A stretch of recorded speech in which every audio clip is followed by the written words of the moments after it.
జరిగే సర్దార్ సర్వాయి పాపన్న మహారాజ్ 374వ జయంతి ఉత్సవాల పోస్టర్ ఆవిష్కరణ కార్యక్రమం ఈరోజు ఉస్మానియా యూనివర్సిటీలో జరిగింది.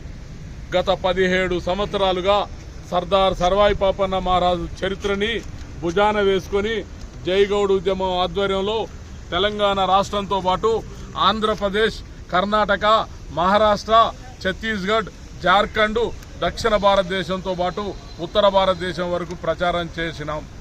అటువంటి మహనీయుడు ఉత్సవాల్ని మళ్ళీ ఈ నెల ఆగస్టు 11న రవీంద్ర భారతిలో జరగనున్నది.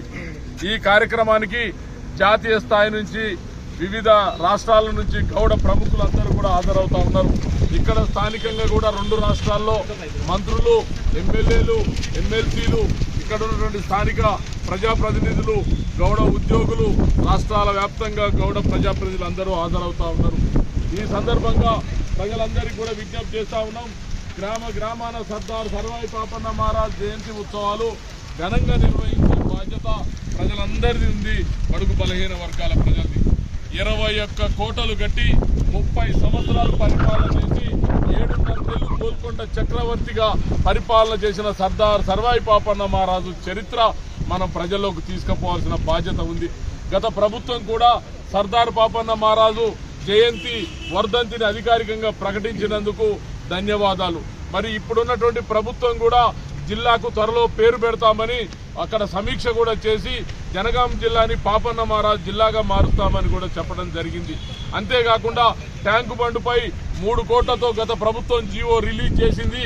మరి దాన్ని కూడా త్వరలో ఏర్పాటు చేసి ఆ పాపన్న జయంతి ఉత్సవాల నాటికి శంకుస్థాపన చేయాలని కూడా విజ్ఞప్తి చేస్తా ఉన్నాం. వాటితో పాటు ఇక్కడ ఉన్నటువంటి పాపన్న మహారాజు కోటలు కూడా శిథిలమైపోతా ఉన్నాయి. ఆ మహనీయుడి కోటల్ని కూడా పరిరక్షించేటటువంటి బాధ్యత తీసుకోవాలని కూడా ప్రభుత్వానికి విజ్ఞప్తి చేస్తా ఉన్నాం. ఏది ఏమైనా ఒక మహనీయుడికి 300 ఏళ్ల క్రితం ఈ ప్రాంతాన్ని పరిపాలించినటువంటి వీరుడికి అన్యాయం జరగకుండా ప్రభుత్వాలు కట్టుదిట్టమైనటువంటి చర్యలు తీసుకోవాలి. వాటితో పాటు మరి రాష్ట్ర వ్యాప్తంగా గతంలో అధికారికంగా ప్రకటించినప్పటికీ కూడా ఓ కలెక్టర్ ఆఫీసులలోనే పాపన్న జయంతి ఉత్సవాలు చేశారు, కానీ గ్రామ గ్రామాన చేయలే. అందుకనే గ్రామ సర్పంచులకు, కార్యదర్శులకు, మండల ఎంఆర్ఓలకు అందరికీ కూడా డైరెక్షన్ పంపించి ప్రతి ఒక్కరు కంపల్సరీ చేయాలి. చేయని వారిపై చట్టపరమైనటువంటి చర్యలు తీసుకునే విధంగా కూడా ప్రభుత్వం జీవో చేయాలని కూడా మేము విజ్ఞప్తి చేస్తా ఉన్నాం. ఆ దిశగా ప్రయత్నం చేయాలని, ఈ ఉత్సవాలను జయప్రదం చేయాలని అందరికీ విజ్ఞప్తి చేస్తా ఉన్నాం. జై గౌడ్.